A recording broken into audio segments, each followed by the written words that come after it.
Bonjour à tous. Eh bien, écoutez, merci d'être là pour ce festival Bibliotopia qui se poursuit.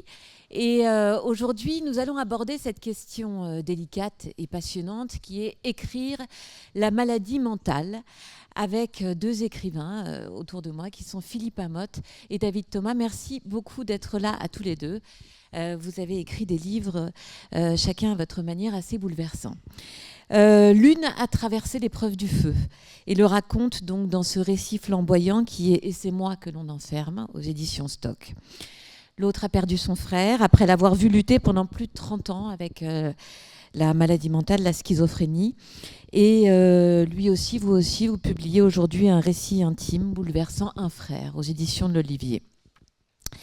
Vous avez tous deux choisi la sincérité du récit à la première personne pour nous raconter l'expérience qui est peut-être l'une des plus fortes de votre existence. Vous allez sans doute nous expliquer pourquoi vous avez fait le choix de parler aujourd'hui, d'en faire récit et de faire ce récit à la première personne. Philippe Amotte, je le disais, Et c'est moi qu'on enferme, c'est votre deuxième livre. Le premier, vous me le racontiez, était consacré au destin de votre grand-mère, qui a eu une mort assez spectaculaire et tragique, assez jeune. Elle a souffert de dépression. Ça s'appelait « Le jour où ma mère m'a tout raconté ». Et donc, vous remontiez aussi le fil de l'histoire familiale puisque votre grand-mère s'appelait Philippa, comme vous, très beau prénom corse. Et c'est moi qu'on enferme. Vous racontez comment est-ce que vous avez été hospitalisé plusieurs fois dans votre vie sous le diagnostic de bipolarité. Notamment à 30 ans, c'est à peu près 30 ans, lorsque mère de 2 enfants, vous avez fait l'objet d'un internement à la demande d'un tiers. C'était votre père à l'hôpital Sainte-Anne, qu'on connaît bien à Paris. Vous décrivez la brutalité, l'indifférence qui règne à l'étage des enfermés, mais aussi avec beaucoup de force. Et je vous le disais, c'est la première fois que j'ai lu ça dans un livre, l'humanité des autres fous, leur tendresse. Je dis fou entre guillemets parce que vous-même vous l'écrivez comme ça et j'aimerais bien qu'on revienne là-dessus. Vous racontez non seulement donc cette expérience de l'enfermement, mais aussi comment est-ce que vous vous êtes battu ces 20 dernières années avec panache, humour, mais méthode aussi, pour mener votre vie de femme, de mère et de formatrice en santé mentale en entreprise dans les services de soins en hôpital. Donc c'est une vraie réflexion sur la maladie psychiatrique telle que vous l'éprouvez. David Thomas, vous êtes l'auteur de 10 livres, romans et nouvelles. Et je voudrais insister là-dessus, vous êtes nouvelliste, vous avez reçu beaucoup de prix, notamment le prix Goncourt de l'Académie française et de la nouvelle, le prix Goncourt de la nouvelle et le prix de l'Académie française pour la nouvelle. En 2021, pour Seul entouré de chiens qui mordent, les nouvellistes en langue française sont assez rares. Donc on est très heureux de vous avoir avec nous aujourd'hui. Votre premier roman a été publié en 2011 et s'intitulait « Un silence de clairière ». Lui aussi a reçu un certain nombre de prix, dont le prix Orange. Et on va revenir sur ce roman puisqu'il est profondément lié à ce livre-là, mystérieusement lié d'ailleurs.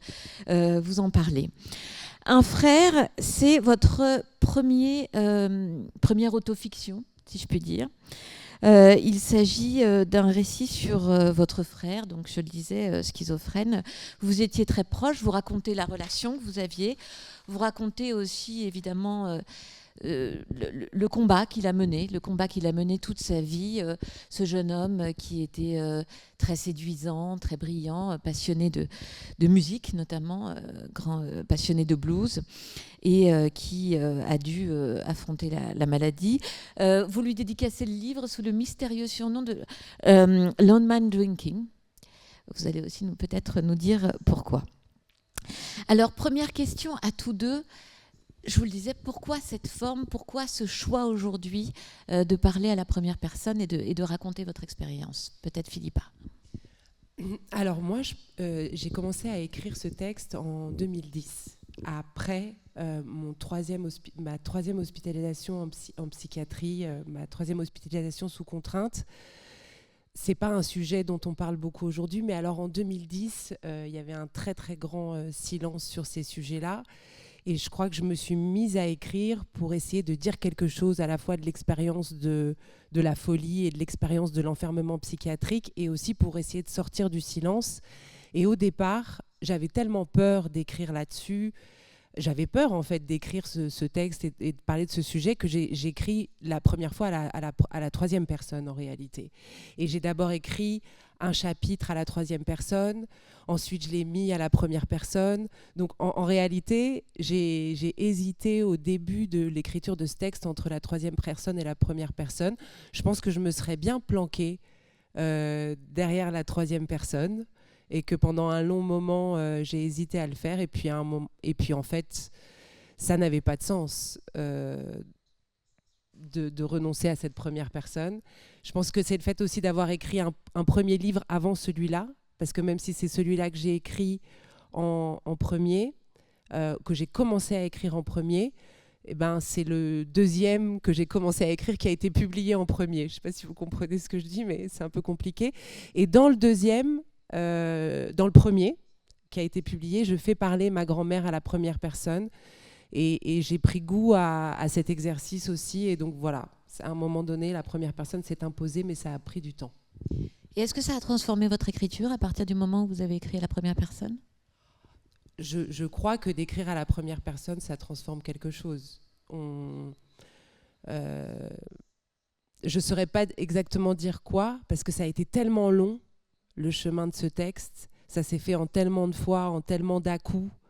Il s'est tellement transformé en 15 ans, ce texte. Et il m'a aussi beaucoup transformé. L'obsession d'arriver au bout de ce texte m'a tellement habité que je ne pourrais pas répondre précisément à cette question, tellement il y a eu de transformation dans l'écriture et dans ce que je disais et dans ce que je me suis décidée à dire et que je ne voulais pas dire. Et entre le changement, entre la troisième personne et la première personne, il y a eu tellement d'étapes de transformation que je ne saurais pas répondre quelle a été la transformation liée à la première personne plutôt que la troisième personne. Mais sans doute qu'au fur et à mesure, j'ai accepté de me rapprocher le plus possible, d'être la plus sincère, authentique, au plus près de ce qui avait été vécu. Parce que aussi, au fur et à mesure, je pense que c'est dissous la peur et la honte. Parce qu'il a fallu vraiment dézinguer ça. La peur et la honte de cette expérience de la maladie psychiatrique, de cette expérience de l'enfermement, de la crainte d'être considéré comme quelqu'un de peu fiable. Et donc tout ça, voilà, toute l'écriture en 15 ans, ça a été la déconstruction de ça, à travers mon métier, à travers mes engagements aussi. Mais du coup, il y a eu un tel chemin que voilà. Il y a eu beaucoup d'étapes, vraiment. Et ce livre m'a accompagnée d'une manière formidable, d'ailleurs, très exigeante. C'était vraiment un livre qu'il fallait que j'écrive, quoi. David ? Oui. J'ai dit, vous aussi, première autofiction, premier récit, après une carrière de romancier, de nouvelliste. Moi, j'ai toujours écrit à la première personne, fiction ou pas fiction, toujours. Mais là, la seule différence, c'est que j'ai toujours écrit à la première personne pour un choix. Hein, c'est que le principe étant que si je veux être au plus près de mon personnage, je me mets à sa place. Voilà, c'est lui qui s'exprime. Donc là, inévitablement, il était hors de question que j'écrive à la troisième personne. Et bon, là, le procédé était différent. Moi, je me suis toujours caché derrière mes personnages. Là, j'avais bien conscience que je ne pouvais pas, si je m'embarquais dans ce livre, je ne pouvais pas tricher. C'était impossible. Ou alors, je ne le faisais pas. Je crois, moi j'ai lu beaucoup d'auteurs américains, notamment Carver et son fameux No Tricks, pas de trucs, pas de triche, il faut aller, ou alors avec l'histoire que je raconte, le lien que j'ai eu avec mon frère, puisque c'est de ça dont il s'agit dans ce livre, plus que de la maladie mentale. La maladie mentale étant présente, puisqu'il était malade, mais c'est le lien que j'ai eu avec lui. Je ne pouvais pas concevoir d'aller chercher au plus profond de ce que représentait ce lien pour moi. Donc, ça s'est imposé, et d'où la difficulté, justement, d'écrire le livre. Enfin, c'était compliqué pour moi, parce que c'était la première fois que je me livrais. Voilà. Donc, avant, je me livrais, mais masqué. Là, j'avais plus de masque. Vous dites que c'est un livre sur le lien avec votre frère. Et est-ce qu'on pourrait dire que c'est aussi une question qui est sous-jacente? Quel lien peut-on garder avec quelqu'un qui se métamorphose ainsi à travers la maladie et quelqu'un qui souffre autant? On cherche à retrouver quelque chose. Moi, je crois que c'est ça, en fait. Le lien que j'ai eu avec Édouard a été très, très fort parce que pendant les 20 premières années de ma vie, c'était ma vie avec lui. Mon frère avait même pas 2 ans de plus que moi. Et moi, je suis arrivé au monde et il était là. On partageait la même chambre, on a été aux mêmes écoles. Voilà. Ma vie, c'était ma vie avec Édouard. Et puis, la maladie est arrivée et nous a éloignés. Alors, il y a eu une période de déni de ma part pendant une petite dizaine d'années, mais il y a un moment où il a bien fallu que j'admette que mon frère était malade et que celui qui m'avait accompagné pendant 20 ans disparaissait petit à petit derrière la maladie. Et ce livre, c'était... Alors, et ça a duré, de ces 20... voilà, pendant... La maladie de mon frère, c'est 40 ans. Ça a duré 40 ans. Bon, 40 ans, c'est interminable. Et quand je l'ai retrouvé mort chez lui... ça a été l'aboutissement de cet éloignement. Et c'était inadmissible pour moi. Donc l'écriture de ce livre a été un moyen de remonter à la source de ce qui nous liait. Parce que je ne pouvais pas admettre que... Je dis que j'ai perdu 2 fois mon frère, mais déjà le perdre une fois, c'est beaucoup. Alors le perdre 2 fois... donc c'est ça le principe de ce livre, c'est de remonter à ce qui nous a liés. Philippa, est-ce que vous diriez aussi que c'est un même mouvement que vous avez tenté de faire dans votre livre, de remonter à la source du mal chez vous? Non. Moi, je pense que ce que je voulais, c'était peut-être... Il y avait 2 choses. Il y avait essayer de faire comprendre ce que c'était que l'expérience de la folie, dans ce qu'elle a de terrible et ce qu'elle peut avoir aussi de... Moi, il y a des choses ça m'a beaucoup enseigné et je ne veux pas du tout la romantiser parce que c'est redoutable, mais je pense que ce n'est pas ce qu'on croit. Je pense que ce qu'on voit de ces troubles, c'est pas forcément ce qui est vécu par la personne. Ce qu'il en reste, c'est ce qu'il y a de plus tragique, de plus farcesque, de plus pathétique. Mais intérieurement, c'est une expérience extrêmement forte, spectaculaire, avec des aspects qui peuvent sembler par moments très lumineux. Moi, par exemple, j'ai eu des expériences mystiques très, très fortes.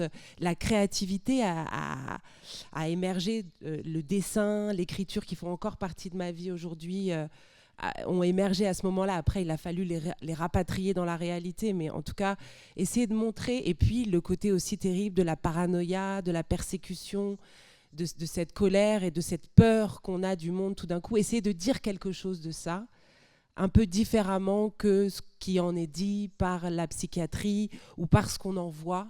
Essayer de partager cette expérience-là qui n'est pas évidente à partager, et puis aussi raconter ce que c'est que de vivre ça et de se retrouver confronté à l'internement psychiatrique.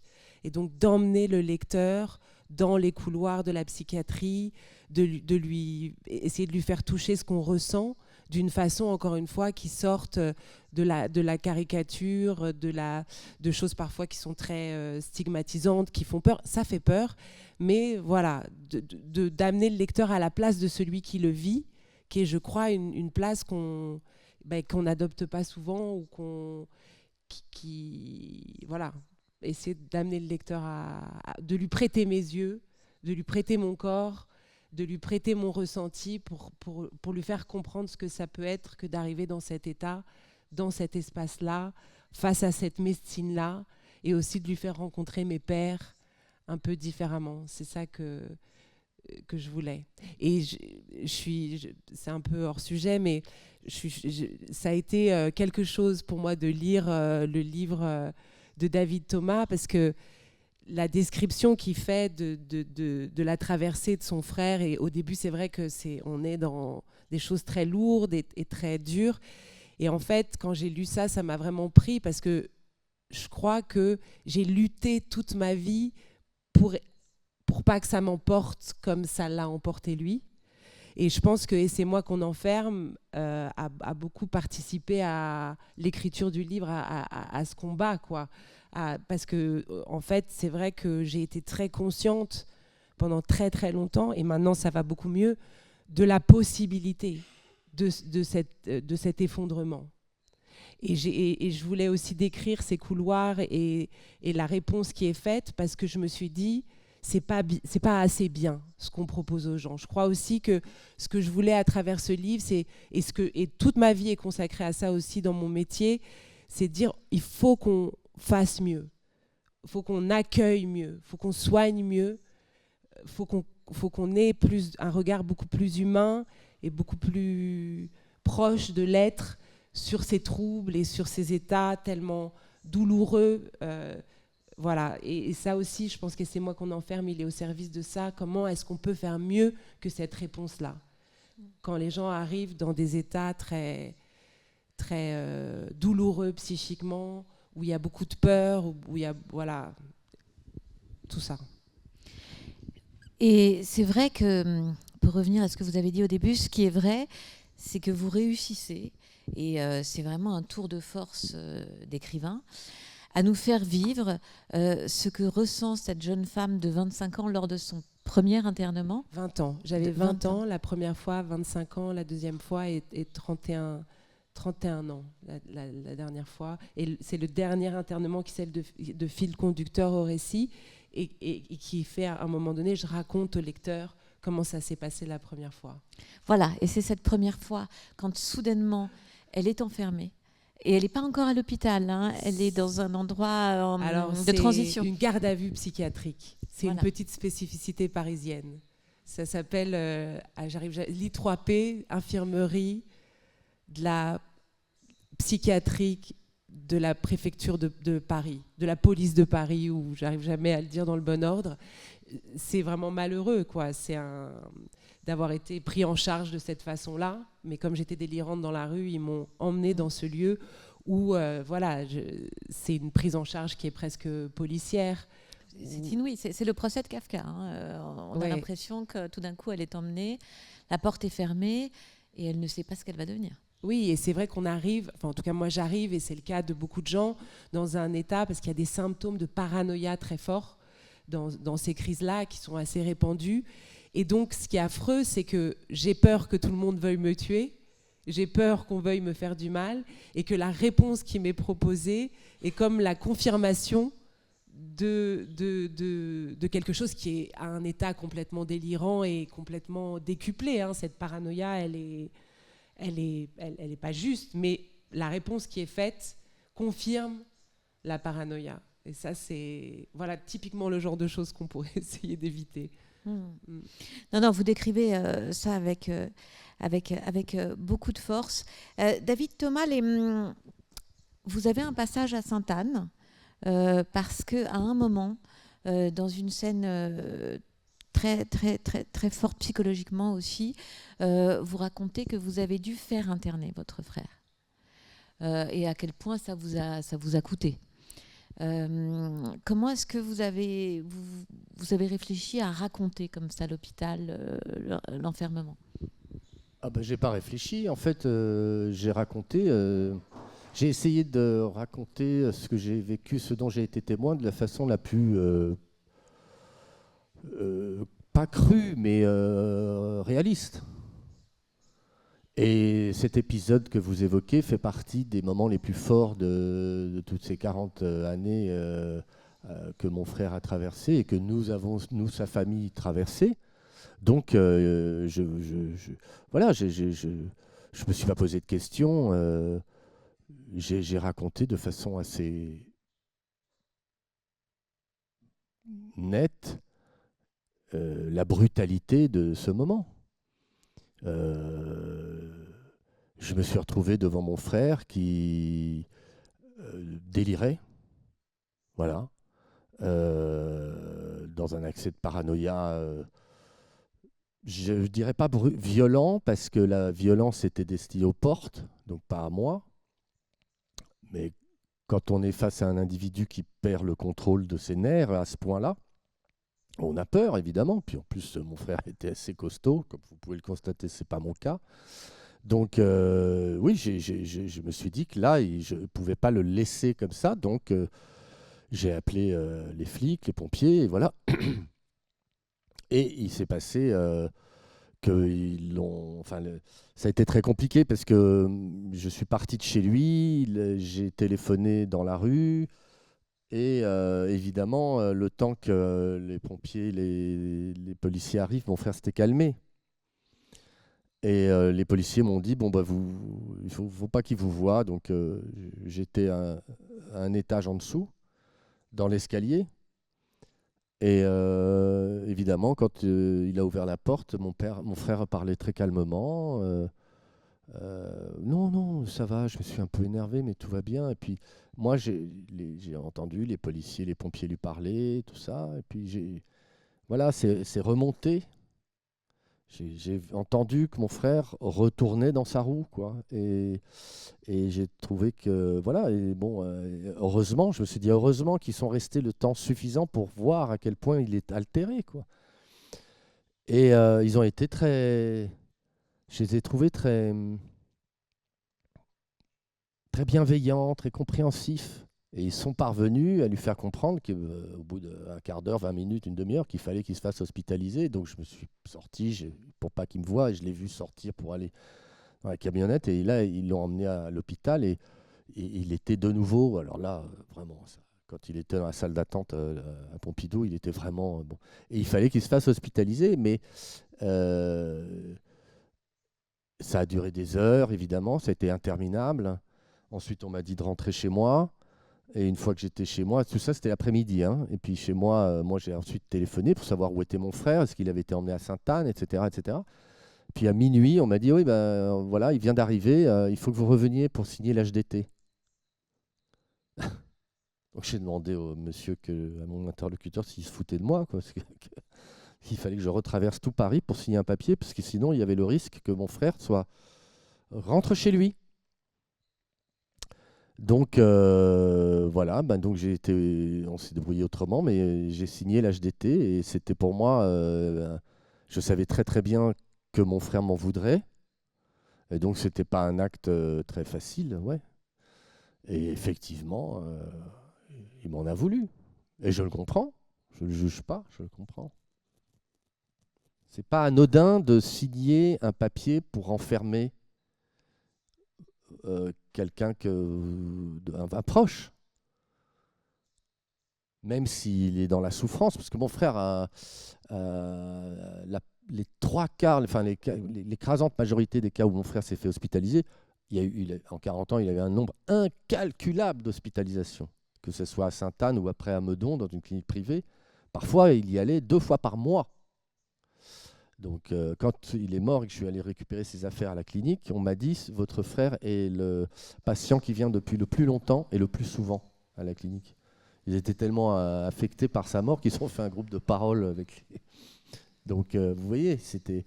Mais l'HDT, pour lui, c'était insupportable parce qu'on se mêle de sa vie, tout simplement. Et il a raison de trouver ça insupportable. C'est ce que vous racontez dans votre livre. Vous aussi, vous trouvez ça insupportable. C'est l'enfermement. Même si, et sur le moment, en plus, on n'est pas tellement... on ne comprend pas. Et puis c'est la seule circonstance dans nos pays, à notre époque, où on peut être enfermé sans avoir commis aucun crime. Et donc, à l'intérieur, on est enfermé. Et puis, là, personnellement, moi, la réponse... Parce que moi aussi, donc c'est mon père qui a signé. Et quand ça redescend, je suis parfaitement en capacité de comprendre pourquoi il a signé. J'étais dans un état où il fallait m'aider à arrêter ça. Donc le problème, c'est pas tant de signer. Moi, je peux. Après, ce serait vraiment intéressant de. Peut-être, il y a des équipes mobiles, d'aller vers les gens dans ces moments-là. Il y aurait des choses intéressantes à faire. D'ailleurs, c'est en train de se développer. Mais la contrainte, je la comprends. Après, moi, c'était vraiment, pour le coup, ce qui se passait dans les couloirs autour de la contrainte que je trouve même pour les familles, quoi. C'est pas respectueux des familles qui font déjà cet acte tellement difficile de signer. Et il y avait une grande absence de dialogue. Tout était vraiment mis entre les mains des traitements médicamenteux et de la contrainte. Donc, est-ce qu'on peut avoir nos affaires ou pas? Est-ce qu'on est en pyjama bleu ou pas? Est-ce qu'on a notre sac ou pas? Est-ce qu'on va dans le petit parc fermé, tout seul ou accompagné? Et au fond, très peu de relations humaines et de rencontres avec des médecins, ni même avec des psychologues. Et c'est pour ça que je raconte, par contre, les rencontres avec mes pairs, dont j'ai l'impression qu'ils m'ont beaucoup plus, au fond, aidé à revenir sur Terre que les professionnels du soin, parce que c'était des espaces dans lesquels on dialoguait très peu. Et en même temps, ce qui me touche beaucoup avec ce livre, et c'est moi qu'on enferme, c'est que je suis invitée dans des hôpitaux psychiatriques à dialoguer avec des équipes de soins, et que je vois bien qu'il y a beaucoup de gens qui réfléchissent à comment faire autrement. Sur le moment, moi, je l'ai pas vu, tout ça. J'ai eu une vision très diabolisée, hein. Il y avait la paranoïa aussi qui colorait le regard que j'avais sur tout ça, mais rien n'était fait pour m'aider à revenir et à m'apaiser. Il y avait vraiment une absence de dialogue, de mots, et toute la confiance était quand même entre les mains de la chimie qui, elle aussi, dans ces moments-là, est prescrite à très forte dose, et donc met dans un état qui est lourd et douloureux physiquement, douloureux psychiquement. On est très très assommé. Et donc voilà, oui, signer, mais pour aller où et pour... Mais ce qui est intéressant, pour rebondir sur ce que vous venez de dire, c'est que le sentiment, c'est qu'il y a une part de refus de responsabilité de la part des services publics. Pourquoi on demande aux familles de signer une HDT? Pourquoi ce n'est pas les pompiers ou les médecins qui signent une HDT? Pourquoi c'est la famille qui doit prendre ça en charge? Pourquoi, une fois que la personne est hospitalisée, on n'a plus de nouvelles des patients pendant 10, 15 jours? Pour préserver le patient? Moi, j'ai été confronté à ça, où j'ai apporté des vêtements à mon frère à l'hôpital, et que, comme toute personne, que mon frère s'était fait hospitaliser. Ce n'était pas une HDT, ce n'était pas nous, c'était lui qui s'était fait hospitaliser. Je ne me souviens plus des circonstances. Toujours est-il qu'un jour, j'apprends que mon frère s'est fait hospitaliser à Sainte-Anne, en urgence, évidemment. Ben, moi, je suis comme tout le monde, c'est mon frère. Je téléphone, qu'est-ce qui s'est passé? Pourquoi il a été hospitalisé? Est-ce que je peux lui parler? Non. Est-ce que je peux lui apporter des vêtements, des cigarettes? Oui, éventuellement, j'apporte les vêtements, les cigarettes. Est-ce que je peux le voir? Non. Est-ce que je peux voir un médecin? Mais pourquoi faire, monsieur? Ça, je l'ai vécu, moi. Je suis allé sonner à la porte des médecins. Je dis, voilà, mon frère est hospitalisé. Quel est le médecin qui l'a reçu? C'est le médecin, madame, la docteur D. Est-ce que je peux lui parler? Oui, pourquoi faire? Voilà ce que j'ai... Mais je vais dire, comment ça, pourquoi faire? C'est mon frère. Si mon frère a été hospitalisé, s'il avait eu un accident de la route, ça n'étonnerait personne que je demande à savoir ce qui s'est passé. Vous voyez? Et ça, c'est très déroutant. Et vous parlez des médicaments. Mais on pourrait imaginer quelque chose d'un peu plus... Le sentiment que j'ai, c'est que les psychiatres sont un peu débordés. Là, là, j'en veux pas aux médecins, parce que c'est le système qui marche pas. Là, c'est pas les médecins. Les médecins, ils subissent le système. Donc les médecins, ils se raccrochent au diagnostic. Le diagnostic. Ils n'ont pas le temps de s'occuper du reste.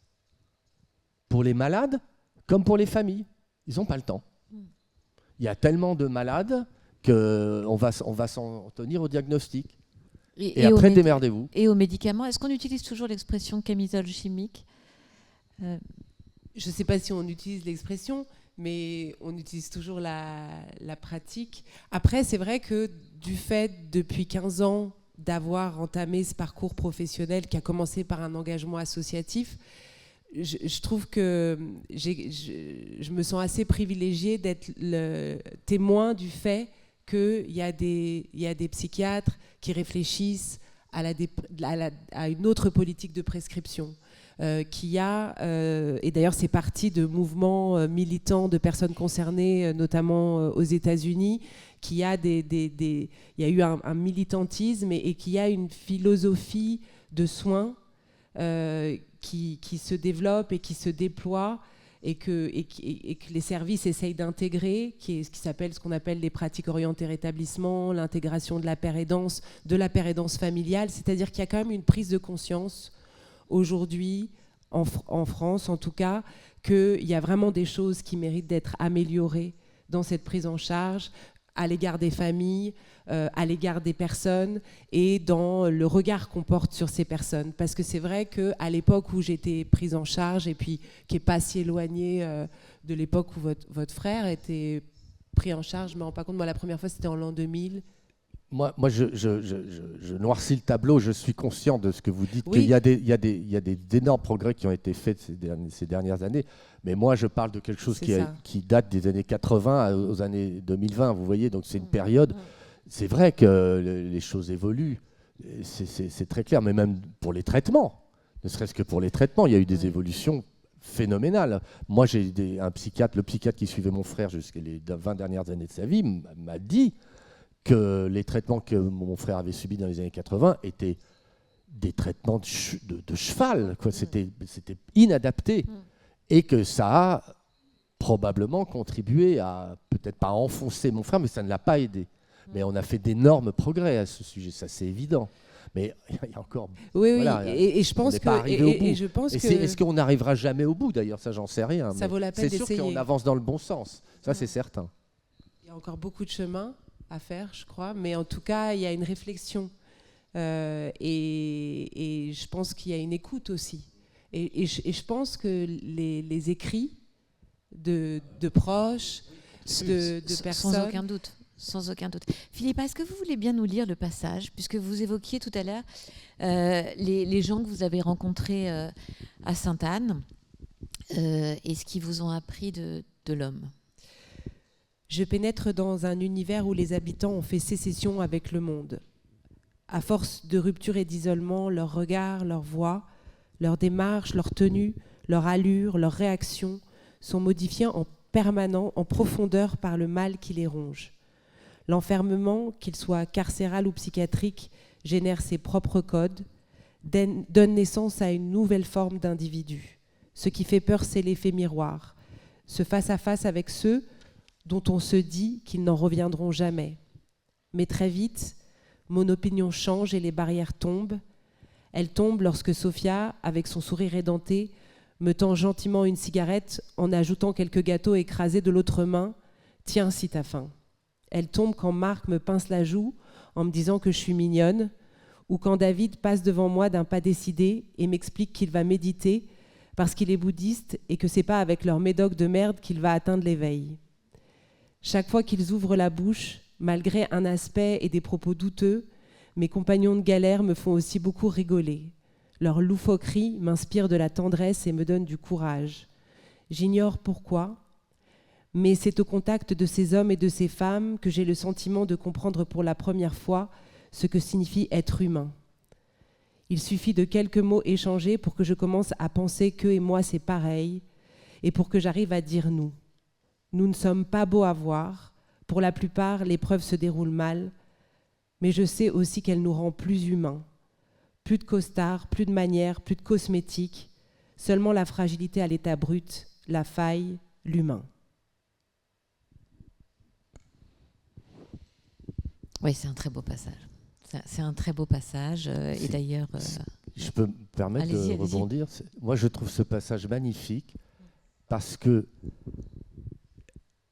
ce que j'ai voulu faire, moi aussi, enfin pas que, mais avec ce livre, c'est ce qui est difficile avec la maladie mentale, c'est que, comme vous le dites, ça fait peur. Il y a un effet miroir et quand on croise quelqu'un qui est en crise ou qui n'est pas bien, ou voilà, dont on se dit qu'il est de toute évidence, il est malade, il y a une peur. La maladie a recouvert la personne. Et on ne voit plus la personne. Mais derrière la maladie, il y a quelqu'un. Il y a quelqu'un comme nous tous, comme nous, qui peut être intelligent ou con, avec des forces, des faiblesses, une sensibilité, une insensibilité. Vous voyez, il y a quelqu'un. Et on oublie toujours ça avec les gens qui souffrent de maladies mentales. On oublie qu'ils sont réduits à n'être que la maladie. Et je me souviens toute ma vie de discussions avec mes parents.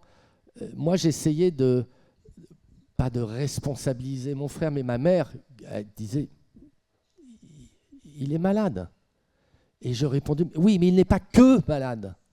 Il est quelqu'un aussi. Il est chiant. Il peut nous faire chier aussi. Il peut aller trop loin. » Vous voyez, et c'est ça que j'ai voulu toujours garder avec mon frère.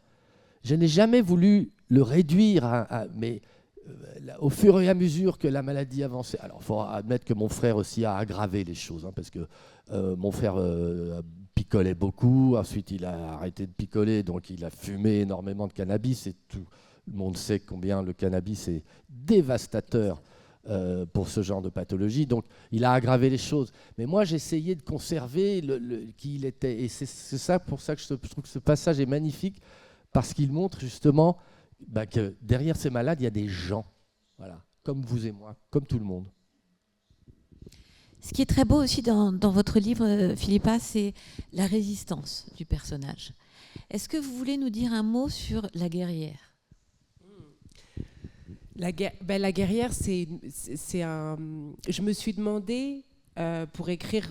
c'est un livre donc, dans lequel je parle de moi, mais pour écrire, je me suis découpée en personnages. Je me suis dit quels sont les personnages avec lesquels j'ai traversé cette aventure, et j'ai vu 3 personnages. J'ai vu la patiente, la malade, la guerrière et la femme debout, celle qui a tenu dans cette affaire. Et donc après, voilà, la guerrière, c'était... Parce que quand je suis en crise, moi j'ai des délires qui sont très mystiques, ça va très très loin, et c'est des délires qui durent longtemps, qui durent plusieurs mois. Et il y a une espèce de grande guerrière mystique comme ça qui apparaît et qui part au combat. Contre quoi, pourquoi, je ne saurais pas exactement le dire, mais en tout cas, le personnage de la guerrière dans le texte qui apparaît et qui parle et qui me parle et à qui j'essaye de donner des attributs, c'est la métaphore de cet état psychique et dans lequel il y a... Et effectivement, cette guerrière, c'est moi, en fait, cette guerrière, c'est moi dans ces moments-là. Et je l'aime bien, cette guerrière. Elle n'a pas complètement disparu, cette guerrière, mais il fallait la calmer, l'apaiser. Et je lui donne pas tout à fait tort à cette guerrière d'être dans cette résistance à l'égard de l'enfermement, à l'égard de ce qu'on lui propose, d'être comme ça, d'avoir ce regard critique sur les choses et de ne pas se laisser faire. Et en fait... elle s'est calmée, maintenant je me suis beaucoup calmée, mais je trouve que je continue à faire vivre la guerrière à travers mon engagement, à travers mon métier, à travers cette volonté que j'ai de faire changer, d'essayer de contribuer à mon niveau avec beaucoup d'autres gens, à faire évoluer ce système qui a mis tellement en colère la guerrière quand on l'a enfermée. Et on sent bien que c'est ce mouvement qui vous sauve aussi. D'ailleurs, à un moment, on est toujours à Sainte-Anne et vous descendez à l'étage des dépressifs, et là, on est dans le silence. Il n'y a plus cette heureuse folie, enfin cette folie qu'il y avait au-dessus. Et vous semblez dire que c'est ce silence, c'est ce mouvement qui s'arrête qui est peut-être le pire dans... C'est quelque chose... J'essaye de décrire ce moment terrible où quand j'ai déliré pendant plusieurs mois, et le propre du délire, c'est qu'on est persuadé d'être dans la vérité, c'est-à-dire que ce qu'on vit est vrai, et que tout d'un coup, enfin pas tout d'un coup d'ailleurs, à la fois tout d'un coup et très progressivement, le délire se démantèle, il y a un démantèlement comme ça. Et ça s'affaisse, et donc c'est de moins en moins réel, et donc le réel tel qu'il est réapparaît petit à petit. Et il y a un moment donné où il réapparaît complètement et on comprend, où je comprends jusqu'où je suis allée, où est-ce que je suis partie. Et que tout ça était un immense délire. Et le monde réapparaît tel qu'il est. Et qu'est-ce que ça fait de revenir dans le réel après être devenu fou et de se rendre compte. Et là, c'est le contre-coup de dépression, de désespoir, de vide, le sentiment d'être complètement fracturé psychiquement, mais au sens voilà, d'être passé sous un camion. J'ai l'impression psychiquement d'être passé sous un camion.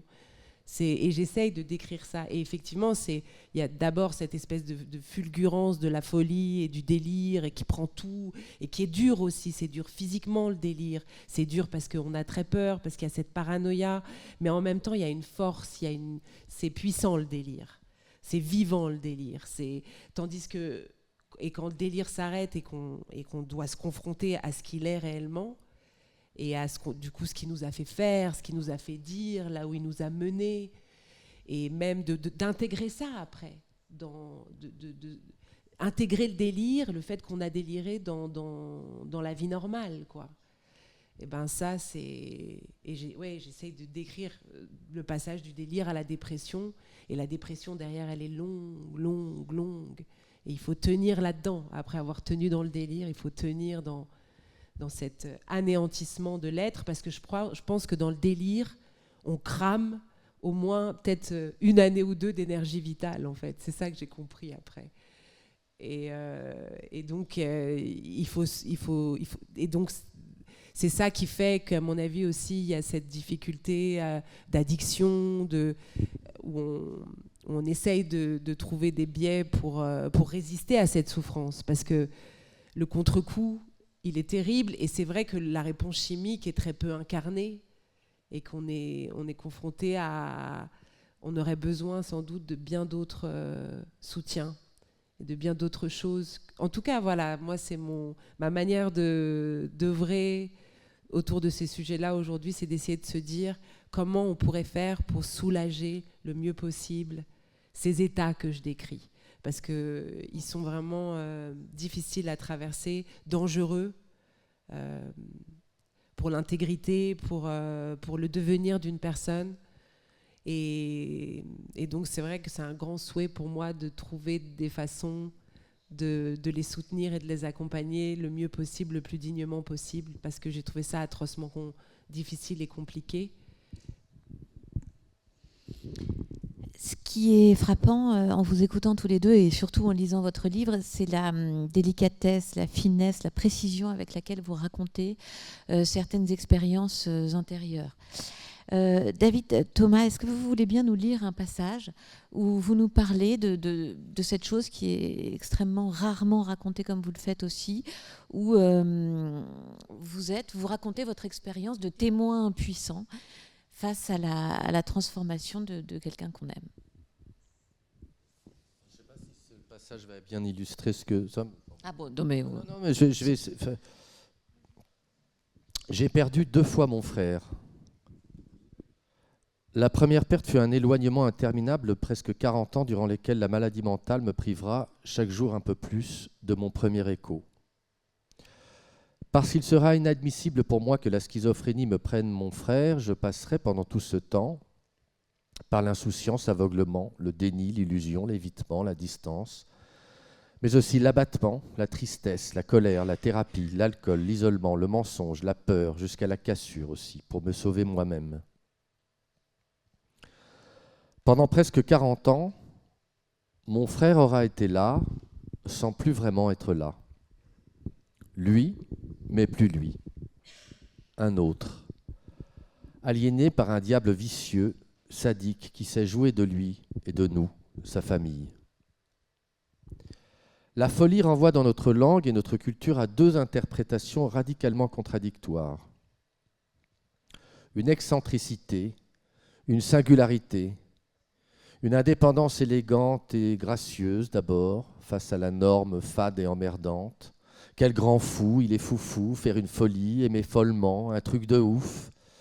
Version colorée et pétillante du mot que l'on utilise pour désigner quelqu'un ou quelque chose d'original, en marge.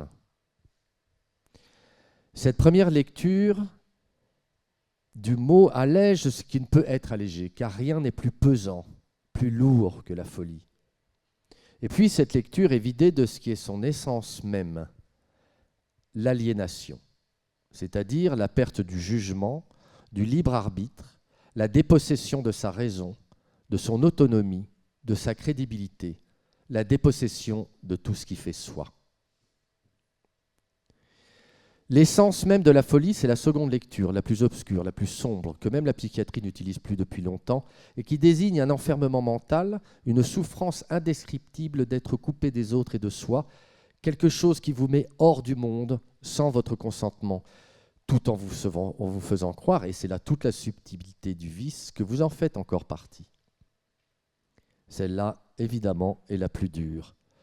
Alors, quand je lis dans un article sur Sylvia Plath d'un écrivain critique qui ne semble pas avoir approché beaucoup d'aliénés, je cite, j'ouvre les guillemets, « Les malades mentaux font d'extraordinaires narrateurs car tout ce qu'ils disent est original, décalé, comique.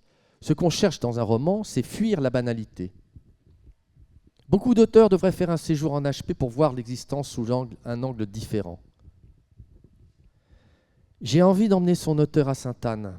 Pas pour un reportage d'une semaine, non, pas pour un mois ou deux, afin qu'il voie de près la texture du supplice, qu'il la touche, qu'il la sente, l'haleine provoquée par certains médicaments, qu'il la vive, qu'il vive l'ennui, le vide, la peur, l'angoisse, la solitude, l'exclusion, l'épuisement, l'infantilisation, les dysfonctions du corps et les courts-circuits de l'esprit. Je voudrais qu'il prenne 40 kilos, qu'il transpire à tremper ses vêtements, qu'il perde ses dents, que ses mains tremblent comme celles d'un parkinsonien, qu'il ait du mal à chier, à bander, à parler, à voir, à marcher sans trébucher et à comprendre où il est. Les hôpitaux psychiatriques ne sont pas des savanes peuplées d'animaux magnifiques. Ils sont des enfers où errent des bêtes liquidées de tout ce qui nous rend libres. Et oui. Et oui. Et oui. Oui, un passage très... Mais pour très rebondir fort. sur ce que disait Philippa, l'histoire de la guerrière et du combat, moi j'ai éprouvé ça avec mon frère. Ce sentiment qu'il s'est littéralement battu contre la maladie pendant 40 ans. On dit toujours ça, il s'est battu, un cancer, on dit il s'est battu contre le cancer. Mais mon frère, il s'est battu littéralement contre la maladie. Moi, j'ai eu ce sentiment de combat. Et quand il se défonçait, pour moi, ça participait du combat. Ce que vous disiez tout à l'heure.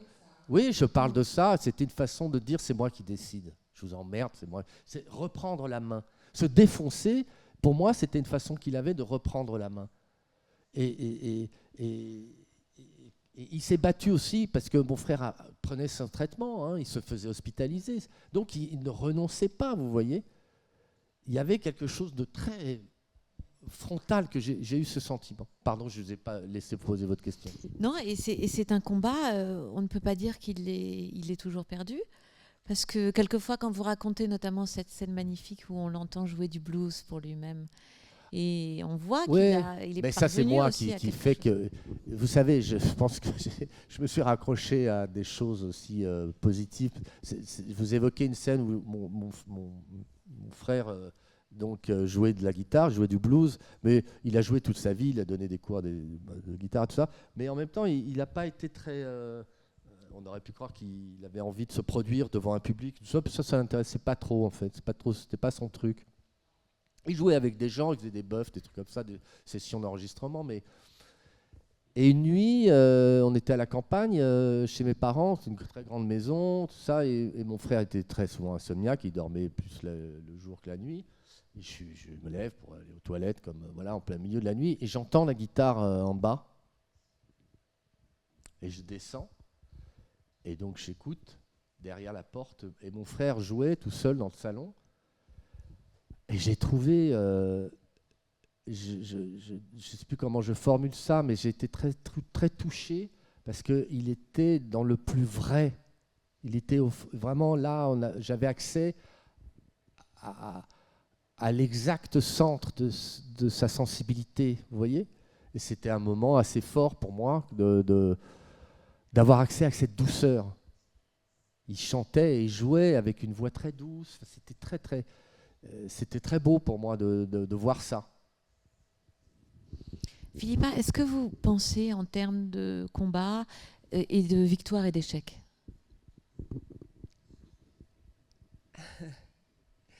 La phrase qui me vient, c'est rien ne se perd, rien ne se crée, tout se transforme. Moi, je pense plus en termes de... Alors, victoire, échec. Échec, non.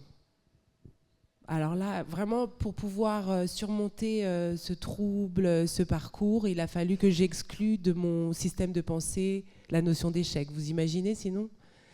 Parce que moi, j'ai vécu des grands effondrements, des périodes entières où j'étais en incapacité totale de faire quoi que ce soit. Et donc, vraiment, aujourd'hui, pour moi, l'échec n'existe pas. Enfin... je veux dire, il peut toujours être transformé, il peut toujours être le levier de quelque chose.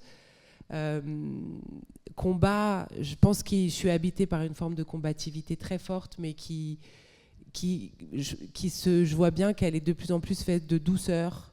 Je pense qu'on peut, que la douceur, il y a une grande force de combativité dans la douceur. Il y a une grande force dans la douceur.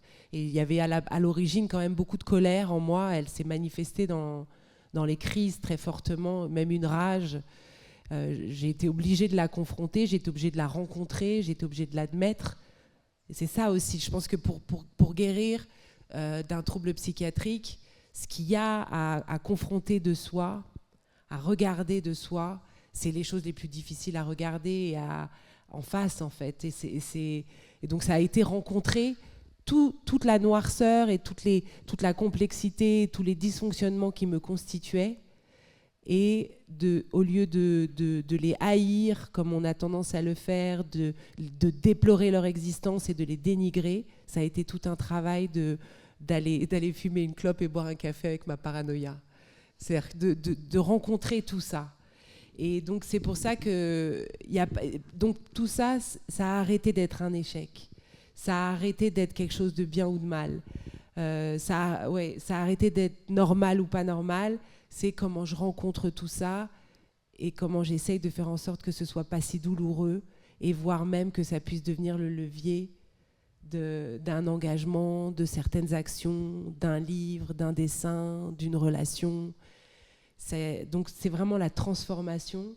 Et s'il y a des victoires, moi je pense que les plus grandes victoires, elles sont silencieuses. Donc c'est des centaines et des centaines et des centaines de toutes petites victoires qui un jour fait que maintenant j'ai le sentiment que j'arrive quelque part. Mais voilà. Si peut-être, oui. Je dois juste rebondir parce que moi je vais me permettre un jugement, hein, je vais m'autoriser. Mais c'était une évidence que c'est une victoire. C'était tellement évident. Mais pour une raison très simple, vous regardez où vous êtes rayonnante, vous avez écrit des livres, vous êtes capable de sortir de ça pour écrire des livres. C'est évident que c'est une victoire sur la maladie. Mon frère, moi je peux comparer. Je veux dire, je crois qu'on ne mesure pas où peut mener la maladie et on ne mesure pas combien on peut la dépasser, être plus forte qu'elle. Donc, pour moi, la question ne se pose même pas. C'est évident que c'est une victoire. Donc, alors que je m'autorise à dire ça parce que...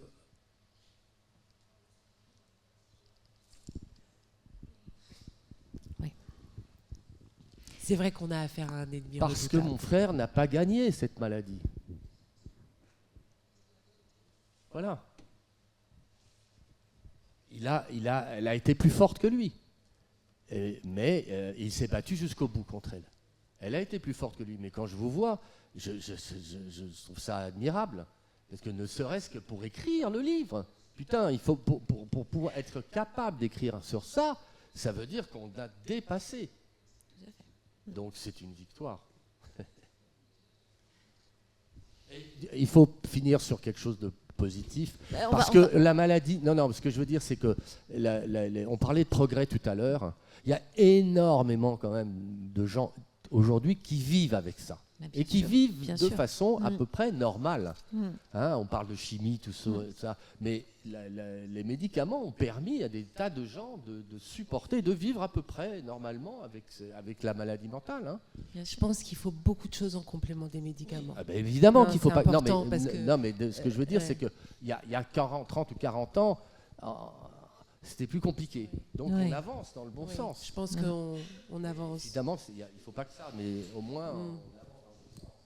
En tout cas, vos deux livres nous font beaucoup réfléchir à ces questions-là. Est-ce que vous avez quelques questions ? Il nous reste peu de temps, mais peut-être quelques minutes pour quelques-unes de vos questions. Oui. Oui, attendez, on va vous apporter un micro, madame. Merci.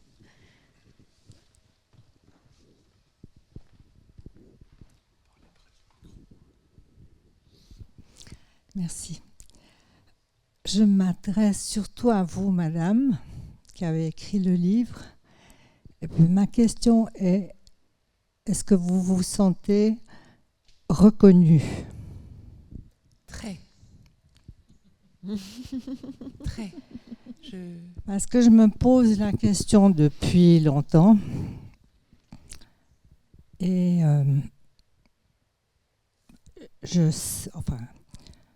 j'ai vu dans mon entourage que la personne qui a ce genre de trouble se met dans des situations et explique qu'elle doit absolument être reconnue. Et je me dis que c'est très important pour cette personne d'avoir ce sentiment-là et que ce sentiment ne doit pas être bafoué par l'entourage. C'est vrai que ça me donne envie de vous poser la question de qu'est-ce que vous entendez par être reconnu ? Reconnu. Reconnu, ça veut dire exister. Ah, reconnu en tant que personne, c'est ça ? Oui, ou en tant que chercheur, ou en tant que... Oui, je me sens très privilégiée. Ce genre de choses. En tant que... Oui, je me sens reconnue. Parce que... Vous voulez dire en tant que Pourquoi reconnu en tant que avec sa fragilité ou reconnu en tant Non, qu'écrivain en tant qu'individu, mais étant capable de faire quelque chose que le monde va voir et approuver et puis admirer.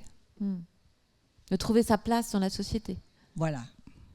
Ah bah oui, regardez. Mais à une échelle, voilà, presque à une échelle mondiale. Ah bah non, mais j'ai C'est pas un besoin peu- non plus. Hein. Non, mais je veux dire ça. Je me sens reconnue dans mon parcours. Oui. Je me sens respectée dans le chemin que j'ai eu à parcourir. Je me sens entendue dans ce que j'ai à formuler dans mon travail auprès des équipes de soins en psychiatrie, même dans mon travail en entreprise. Je me sens reconnue par ma famille.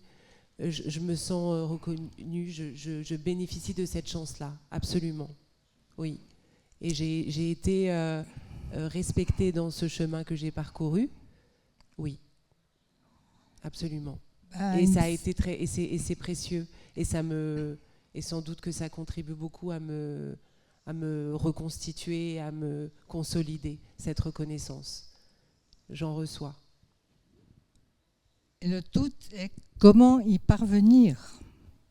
Vous y êtes parvenu, avec des années, j'imagine, et vous avez voulu comprendre quelque chose. Et vous l'avez finalement trouvé ce que vous deviez comprendre pour avancer. Et j'aimerais que les psychiatres aident dans ce sens-là. Et vous deux, en fait, vous êtes en train d'expliquer ce qui est tellement difficile à comprendre. Et en fait, il y a que la personne qui vit ça, qui arrive à l'expliquer bien quand elle en est capable. Hein. C'est pas, ça dépend des moments.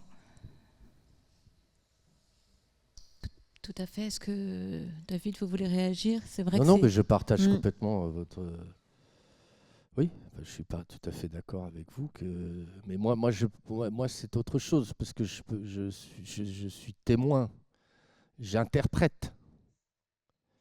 Je n'ai jamais prétendu dans le livre dire ce que mon frère a vécu, ressenti. Je ne peux pas faire ça. Je le dis très clairement dans mon livre. Donc, moi, je ne peux pas parler de ce qu'il a vécu. Je ne peux parler que de ce que j'ai vécu moi et de la façon dont j'ai lu ce qu'il a vécu. Donc, je suis en dehors. Hein, je tiens à le préciser parce que je n'ai pas la prétention de parler de la maladie mentale et encore moins à la place de mon frère. Mais aujourd'hui, il y a tout un travail qui est fait pour intégrer des pères aidants dans les équipes de soins et d'accompagnement, c'est-à-dire pour favoriser la participation des personnes qui ont été concernées par ces troubles aux côtés des autres professionnels du soin et de l'accompagnement, justement pour apporter cet éclairage-là. Et c'est toute une partie de mon travail de faire intervenir des pères aidants dans les équipes de soins et d'accompagnement. Et ce qui est très intéressant, en fait, c'est l'alliance entre... parce que les médecins ont un savoir nécessaire, les psychothérapeutes ont un savoir nécessaire et les pères aidants ont un savoir complémentaire. Et je pense que ce qui est très constructif, c'est quand tout le monde arrive à travailler ensemble, avec la personne aussi, pour l'aider justement à comprendre ce qui est important pour elle, pour s'appuyer sur ce qui a du sens pour elle et pour essayer de soutenir sa reconstruction. On parle de rétablissement comme d'un processus. Et ça, c'est quand même très nouveau, hein, d'intégrer ces dimensions-là dans le soin en psychiatrie. Ça a quelques années à peine. Et j'ai bon espoir que ça permette à des gens de se reconstruire mieux. Parce que c'est vrai qu'il y a eu beaucoup de casses. Et qu'on peut sans doute améliorer encore beaucoup les choses. En tout cas, j'espère. Eh bien, écoutez, on va arrêter sur cet espoir. Merci beaucoup à tous les deux. Oui, je crains qu'il faille quand même qu'on s'arrête là, mais vous êtes tous les deux disponibles, bien sûr, là-haut, au dialogue et à la signature de vos deux livres. Merci beaucoup à nos amis interprètes et puis à bientôt pour la suite. Merci.